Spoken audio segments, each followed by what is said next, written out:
Bonjour à tous ceux qui nous rejoignaient pour cette nouvelle vidéo. Aujourd'hui, j'avais envie de vous parler un petit peu des tourelles qui suivent les objets, en l'occurrence ici le player, pour lui tirer dessus. Donc on va voir un petit peu comment ça se passe. Donc on a un hélicoptère ici, et lorsqu'on s'approche d'une tourelle à une certaine distance, lorsqu'on rentre dans sa zone de détection, on se fait tirer dessus. Donc évidemment, la tourelle va nous suivre les mouvements donc du player pour qu'on puisse se faire allumer. Voilà. Donc aujourd'hui, j'avais envie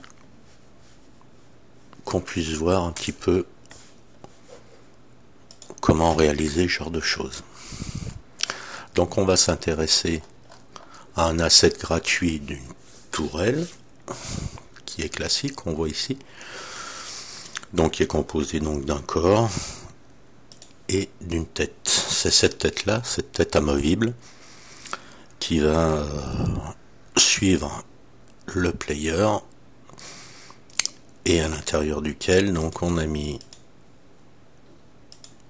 des empty pour générer les balles qui vont être tirées. Donc sur le corps de notre tourelle, donc on voit que on a deux scripts. Un script qui va servir donc à détecter la distance et un script qui est inactif et qui lui donc va suivre l'objet et générer le tir. Donc on peut s'intéresser à ces scripts, donc la zone de détection. Dans le start, on dit que la cible, le GameObject cible, est égal donc au GameObject qui a le tag qui est tagué donc player, enemy tag.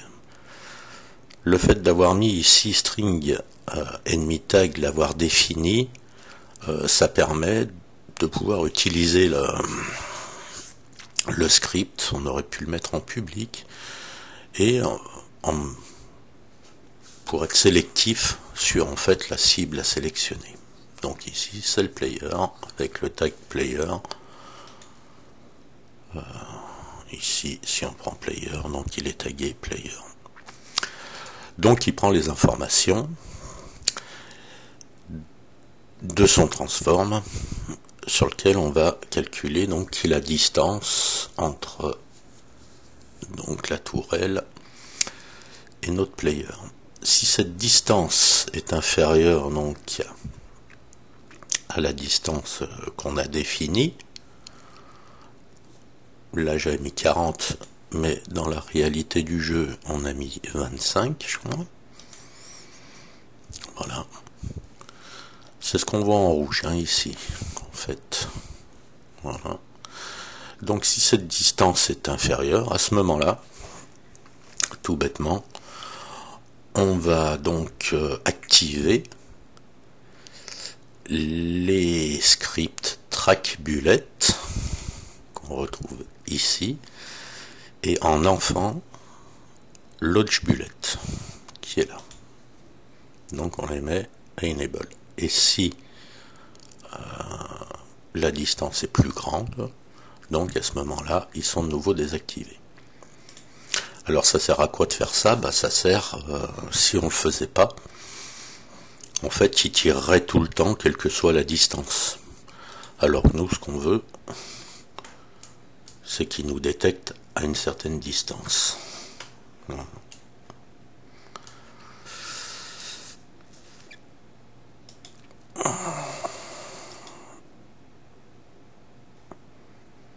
Voilà, j'ai mis sur pause.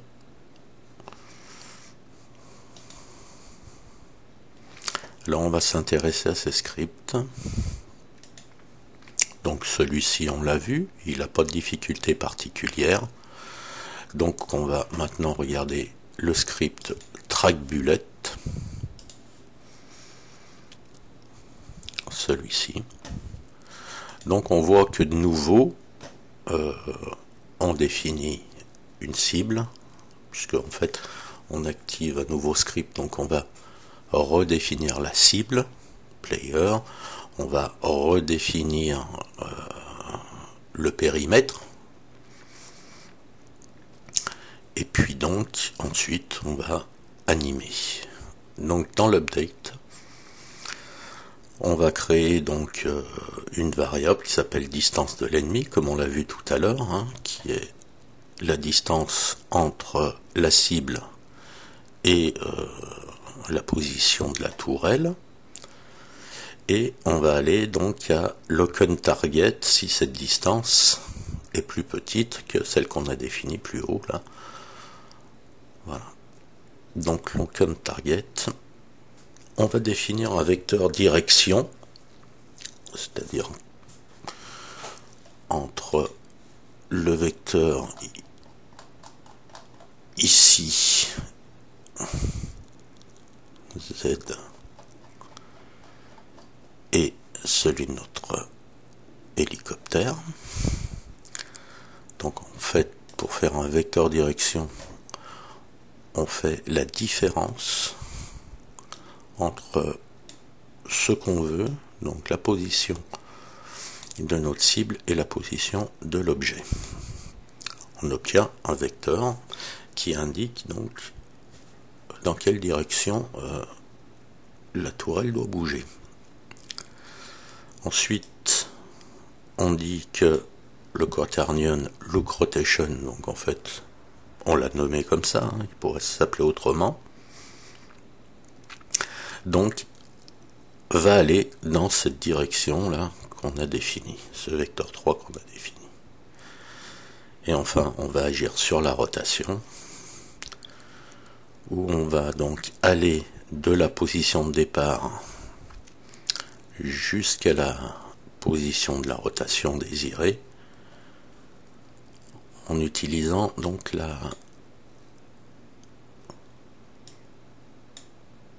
l'instruction LORP. LORP, c'est une extrapolation linéaire, c'est-à-dire qu'on ne va pas bouger d'un coup, mais on va y aller progressivement d'une manière linéaire. Ça permet d'amener un petit peu de souplesse et puis qu'il n'y ait pas d'à-coup dans le jeu. C'est un petit peu, c'est des mouvements plus doux. Et ensuite, donc, on va définir la partie à bouger, quoi, à tourner sur donc les nouvelles coordonnées donc de la rotation en X et en Y qu'on a défini au-dessus. Donc ici, la partie à bouger.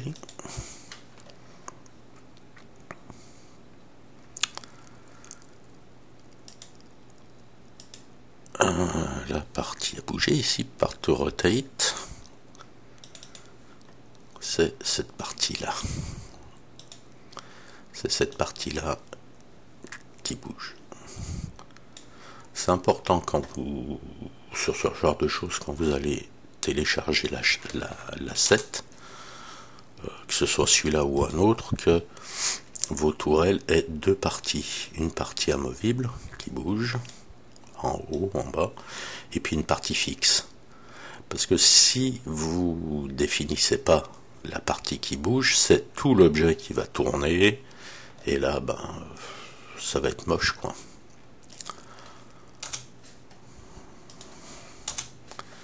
Si ici, par exemple,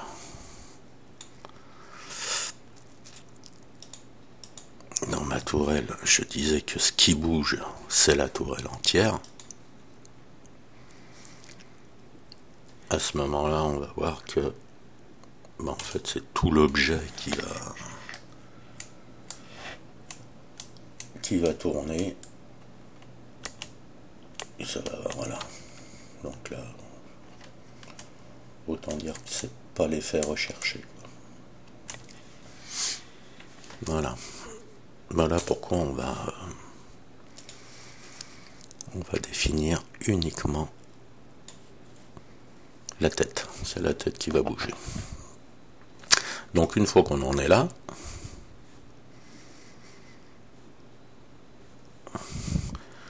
on va appeler une coroutine qu'on appelle tempo tir.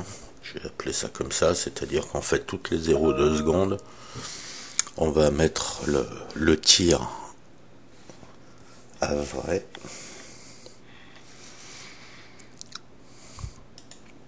Ce qui va permettre d'instancier nos balles en fait. Voilà.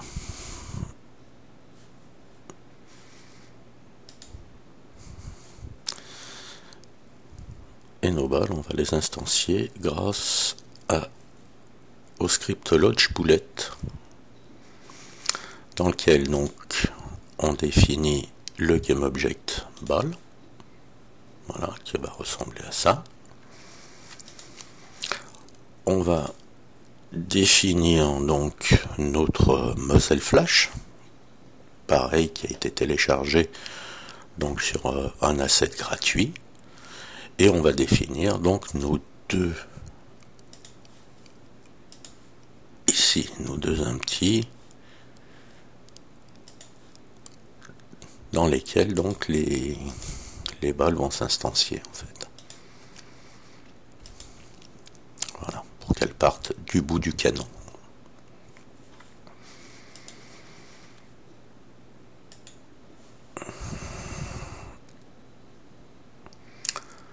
Donc Lodge Bullet, comment ça se passe?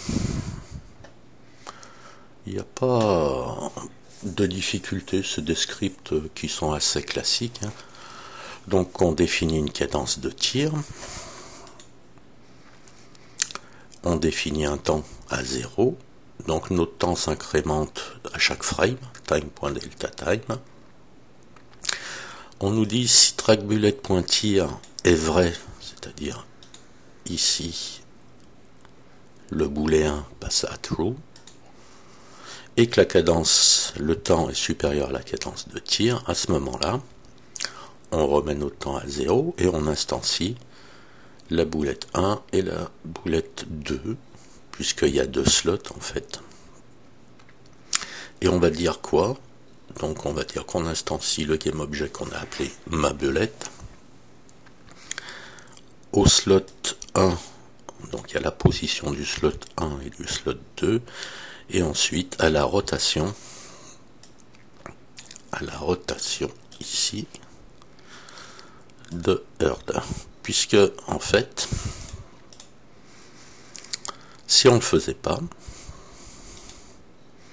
donc ici la rotation qui est ici, donc en fait notre belette, notre balle va suivre la même rotation pour qu'elle soit toujours alignée par rapport à l'objet.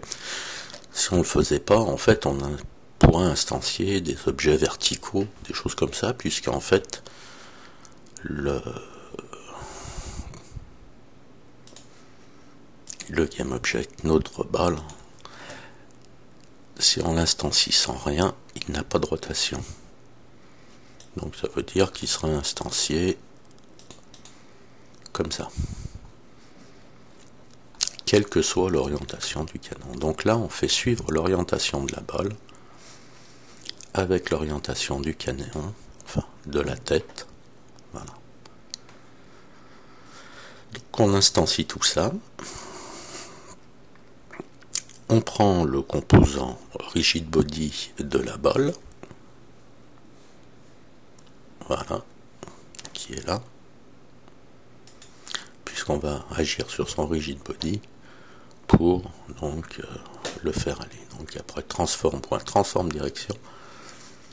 Ce point-là est important. Transform direction. On ne met pas transform position. On met transform direction, c'est-à-dire que cette instruction-là va permettre donc d'instancier la balle dans la direction, quelle que soit l'orientation, quel que soit parce que imaginez que vous fassiez pas ça, que vous mettiez à la position donc de la balle ben en fait vous auriez des balles qui partiraient là où elles veulent. En fait, elles seraient plus alignées avec l'orientation de la tourelle. Voilà. Très important, vous retrouverez toujours ça transform direction toutes les fois que vous devez instancier dans la direction d'un tir. Donc il faudra utiliser cette instruction là. Vector 3 forward, donc c'est celle qui va dans la direction Z. Hein. Hop, si on se met dessus, on le voit, 0,01. Et puis on multiplie par une vitesse. On dit que le rigid body, on utilise sa gravité, ça donne un petit effet d'une balle tombante. Hein. Voilà. Et donc du coup, voilà comment on fait une tourelle. Bon, j'espère que cette vidéo aura pu vous guider dans vos jeux, et puis on se retrouve pour une nouvelle vidéo assez rapidement.